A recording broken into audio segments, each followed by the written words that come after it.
Eu fui projetado para salvar o mundo. As pessoas olhariam para o céu e veriam esperança. Eu tirarei isso delas primeiro. Existe apenas um caminho para a paz. Sua extinção. Eu tentei criar uma armadura em volta do mundo. Mas criei uma coisa terrível. Inteligência artificial.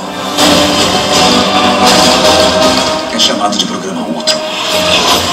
Cansei de ver pessoas pagando por nossos erros. Não é por isso que lutamos, para terminarmos a luta e irmos para casa? É, você falhou lindamente.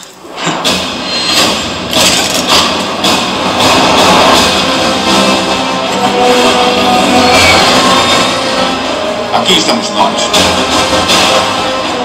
Apenas com nossa inteligência e determinação para salvar o mundo. Então ergam-se e lutem. Não tem como sobrevivermos a isso. Não tenho planos para amanhã à noite. Sempre limpo o sujeiro que vocês fazem. Podemos despedaçá-las. De dentro para fora.